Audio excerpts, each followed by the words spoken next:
Hello dear students, मैं doctor Amarnath और sociology की क्लास में आप सभी का स्वागत है।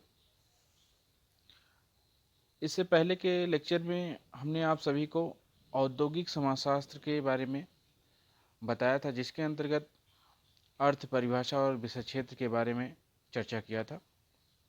और आशा करता हूं कि आप सभी लोग इसे ध्यान से सुनकर, इस पर चिंतन करके इसको समझ गए होंगे। तो इसलिए अब इससे आगे आज के लेक्चर में औद्योगिक समाजशास्त्र की प्रकृति के बारे में हम चर्चा करेंगे, क्योंकि किसी भी समाज विज्ञान या विज्ञान का अध्ययन करने का अपना दृष्टिकोण या परिप्रेक्ष्य होता है, उसकी अपनी एक विशेष विशेषता होती है कि किस तरीके से वह अध्ययन करते हैं।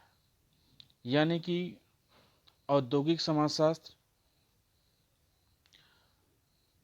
औद्योगिक समाज के विभिन्न घटनाओं, संबंधों, व्यवहारों, अंतःक्रियाओं एवं विभिन्न दशाओं का अध्ययन किस तरीके से करता है या इसके अध्ययन की कार्यप्रणाली कैसी है, इसके बारे में हम सभी जानेंगे, क्योंकि यह जानना अति आवश्यक है। अच्छा, दूसरी चीज़ ये है कि यह जो औद्योगिक समाजशास्त्र है, यह भी एक विज्ञान है, एक समाज विज्ञान है। तो आइए देखते हैं कि जो है औद्योगिक समाजशास्त्र की प्रकृति कैसी है। औद्योगिक समाजशास्त्र की प्रकृति की व्याख्या देखते हैं, जानते हैं, समझते हैं। औद्योगिक,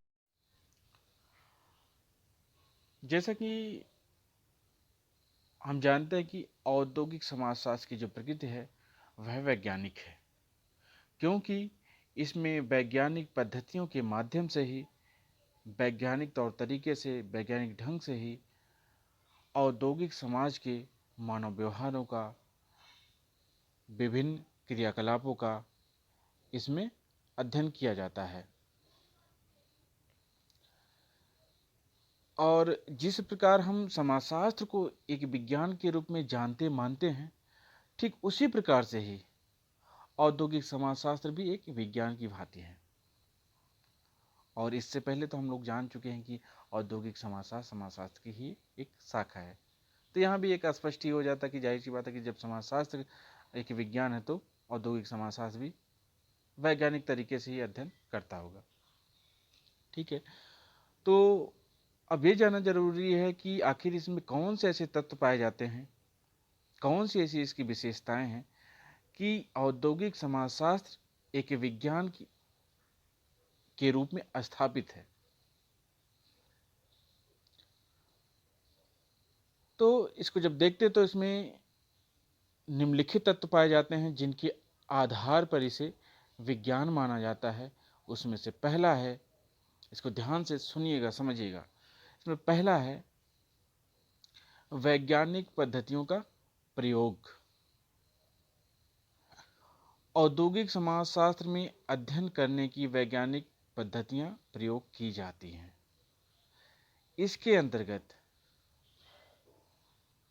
सामाजिक सर्वेक्षण, अवलोकन, परीक्षण, सत्यापन, वर्गीकरण इत्यादि करके सामान्यीकरण के द्वारा सामान्य नियम निकाले जाते हैं, स्थापित किए जाते हैं। ये सामान्य नियम ही औद्योगिक समाजशास्त्र के सिद्धांतों का निर्माण करते हैं।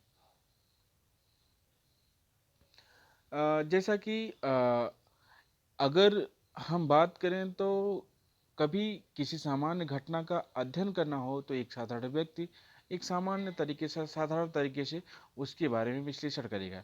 लेकिन जब औद्योगिक समाजशास्त्र की बात आती है तो औद्योगिक समाजशास्त्र किसी भी घटना का, किसी भी पहलू का जो उससे संबंधित है, उसका अध्ययन व्यवस्थित और क्रमबद्ध तरीके से ही करेगा और विशेष पद्धतियों का इस्तेमाल करके। जैसा कि हमने, और दूसरी चीज़ है, किसी भी चीज़ के बारे में जब ये निष्कर्ष निकालेगा तो वो अनुमान के आधार पर नहीं होगा।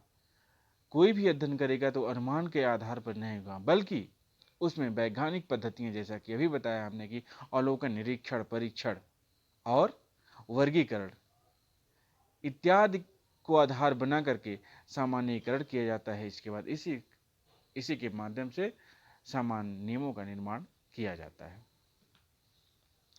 इसके बाद दूसरा है, और जो दूसरा तत्व है वह है तथ्यात्मक अध्ययन। औद्योगिक समाजशास्त्र विभिन्न संबंधों व्यवहारों का तथ्यात्मक अध्ययन करता है। इसका अध्ययन वस्तु स्थिति को स्पष्ट करता है। इसके निर्णय तटस्थ एवं वस्तुपरक होते हैं, यानी इसमें कोई पक्षपात नहीं होता है, कोई अनुमान नहीं होता है, और यह तटस्थ होते हैं। तटस्थ का मतलब ये है कि इसका जो बार बार अगर अध्ययन किया जाए उसी घटना का, उसी संबंध का वैज्ञानिक तरीके से, वैज्ञानिक पद्धति से, तथ्यात्मक तरीके से, तो उसका जो निष्कर्ष होगा वो समान आएगा, उसमें स्थिरता होगी। ऐसा नहीं है कि जो है एक बार अध्ययन किया तो कुछ और आया, दूसरी बार किया तो कुछ और आया, क्योंकि इसमें वैज्ञानिक पद्धतियों का इस्तेमाल किया जा रहा है। तीसरा है सिद्धांत सार्वभौमिक हैं, यानी औद्योगिक समाजशास्त्र के जो सिद्धांत हैं वो सार्वभौमिक हैं। औद्योगिक समाजशास्त्र के सिद्धांत समान परिस्थितियां होने पर सभी देशों व स्थानों पर तथा सभी कालों में एक समान परिणाम देने वाले होते हैं। यानी कि जो इसके सिद्धांत हैं वो सभी जगहों पे एक जैसी दशा वाले सभी जगहों पर एक समान रूप से लागू होते हैं।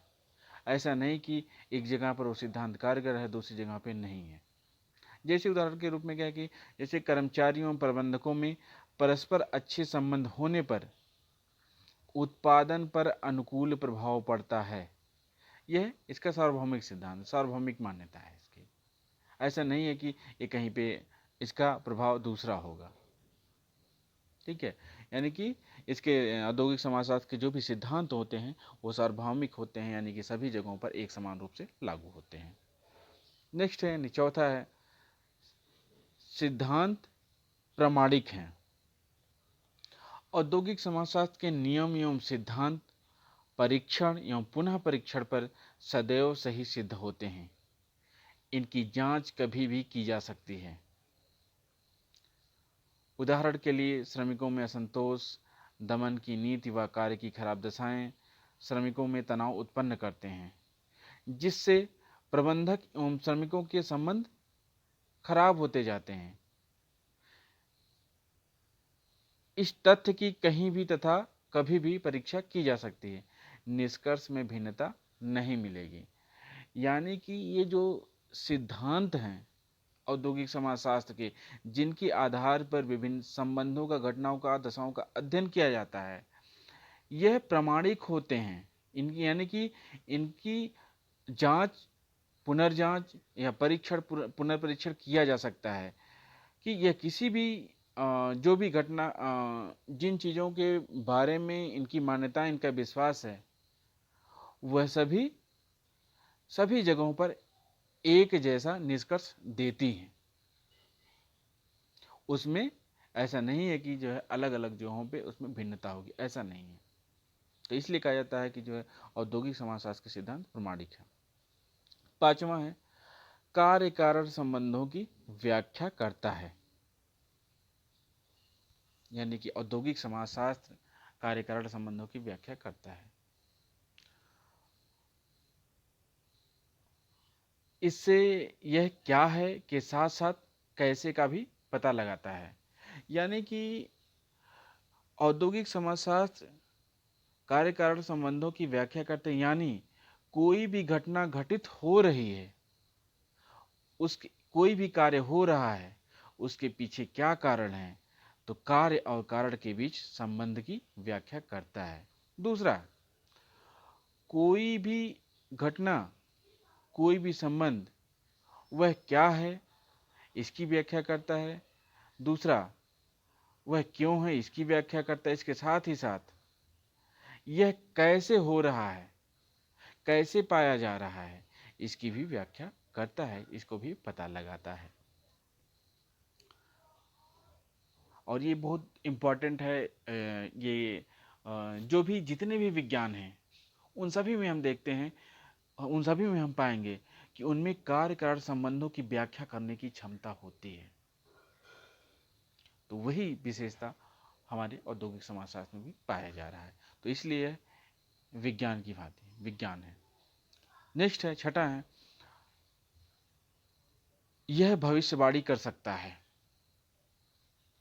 औद्योगिक समाजशास्त्र मानवीय व्यवहार एवं औद्योगिक संबंध के बारे में भविष्यवाणी भी कर सकता है, जो भविष्य में सही सिद्ध होती है। यानी कि औद्योगिक समाजशास्त्र के अंतर्गत जिन पद्धतियों को इस्तेमाल करके, जिन सिद्धांतों के आधार पर हम किसी भी घटना का निष्कर्ष निकालते हैं, किसी भी घटना का अध्ययन करते हैं, किसी भी आ, किसी भी संबंध का हम विश्लेषण करते हैं, उसका जो निष्कर्ष होता है, उसका जो आधार होता है, वह वैज्ञानिक होता है। और दूसरा, इसके पीछे अभी हमने बताया था कि सार्वभौमिक भी होते हैं, सिद्धांत इसके सार्वभौमिक होते हैं। यानी कि जब हम एक वैज्ञानिक पद्धति के माध्यम से किसी भी घटना का, किसी संबंध व्यवहार दशा का विश्लेषण कर रहे हैं, तो उसके आधार पर जिन नियमों का निर्माण किया जा सकता निर्माण किया जाता है, जिन सिद्धांतों का निर्माण किया जाता है, जो निष्कर्ष निकाले जाते हैं, जो सामान्यीकरण निकाले जाते हैं, उसके आधार पर हम भविष्यवाणी भी कर सकते हैं कि यह घटना जो आज दिख रही है, जिन जिन दशाओं की वजह से, जिन परिस्थितियों की वजह से, जिन कारणों से आज यह यह स्थिति है, अगर ऐसी दशाएं परिस्थितियां कभी भी होंगी तो इसी तरह की ही स्थिति पाई जाएगी। यानी इसके ऐसी चीजों की भविष्यवाणी करता है हमारा औद्योगिक समाजशास्त्र। तो आशा करता हूँ सभी लोग समझ गए होंगे जो हमने इसकी वैज्ञानिक प्रकृति होने के पीछे जो इसके कारण हैं, जो आधार हैं, आधार जो तत्व हैं, उनके बारे में। और ये 6 बिंदुवार तरीके से 6 हमने बताया है। और इन्हीं अब तक जो भी औद्योगिक समाजशास्त्र के बारे में या औद्योगिक समाजशास्त्र की प्रकृति के जो आधार हैं, उसके जो तत्व हैं, उसके आधार पर, उसके आधार की जो भी हमने व्याख्या की, उसके आधार पर औद्योगिक समाजशास्त्र को विज्ञान कहा जाता है। लेकिन यहाँ एक महत्वपूर्ण बात और है कि यह प्राकृतिक विज्ञानों के समान नहीं होता है, क्योंकि मानवीय व्यवहार, स्वभाव एवं परिस्थितियों में परिवर्तन होने से निष्कर्षों में भी परिवर्तन होता जाता है। यानी कि हम देखते हैं प्राकृतिक विज्ञान में एक स्थिरता जैसी होती है, लेकिन यहाँ पे क्या है कि जो ये समाज है, जो समाज में घटनाएं पाई जाती हैं, चाहे औद्योगिक जो औद्योगिक समाज है, औद्योगिक समाज में जो घटनाएं पाई जाती हैं, जो परिस्थितियां होती हैं, जो दशाएं होती हैं, वह समय समय पर परिवर्तित होती रहती हैं। इस परिवर्तन के कारण ही जब अलग अलग समय पर हम अध्ययन करेंगे, निष्कर्ष निकालेंगे, तो उसमें भी अंतर आ सकता है। लेकिन एक समान जैसी स्थिति में एक जैसा निष्कर्ष ही आएगा। लेकिन अगर उसकी जो है एक समान स्थिति नहीं होगी, एक समान समय नहीं होगा, एक समान दशाएं नहीं होंगी, तो जाहिर सी बात है कि उसके निष्कर्ष अलग अलग आएंगे। कुल मिलाकर के यह प्राकृतिक विज्ञान की भांति नहीं होता है, उससे अलग होता है, क्योंकि समाज में परिवर्तन होते रहते हैं, मानव स्वभाव में हमेशा परिवर्तन होते रहते हैं।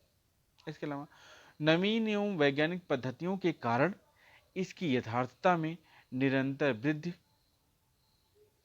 होती रही है, हो रही है। लेकिन फिर भी यही कहना उचित होगा कि यह निश्चित सीमाओं में ही यथार्थ सिद्ध होता है। यानी कि औद्योगिक समाजशास्त्र ठीक है, विज्ञान है, लेकिन इसकी भी अपनी कुछ सीमाएं हैं, जिसकी सीमाओं में रहकर ही निष्कर्ष निकालता है, अध्ययन करता है, विश्लेषण करता है, व्याख्या करता है और जो भी है इसके नियम बनाता है, सिद्धांत बनाता है, अपनी निश्चित सीमाओं के अंदर ही रह करके औद्योगिक समाजशास्त्र अपना अपनी कार्य प्रणाली को जो है जारी रखता है, संचालित करता है। तो आज जो चर्चा हुई औद्योगिक समाजशास्त्र की प्रकृति के बारे में, तो मुझे लगता है कि आप सभी लोग समझ गए होंगे कि औद्योगिक समाजशास्त्र की प्रकृति कैसी है, और यह भी आप समझ गए कि इसकी जो प्रकृति है वैज्ञानिक है, इसकी वैज्ञानिकता के कुछ आधार हैं, कुछ कारण हैं, जिसके बारे में भी हम सभी ने पढ़ा, समझा, जाना। तो आज यहीं तक, इसको ध्यान से पढ़िए, इसको ध्यान से सुनिए, इसको समझिए, चिंतन करिए। तो ठीक है, आज यहीं तक, शेष आगे। Thank you.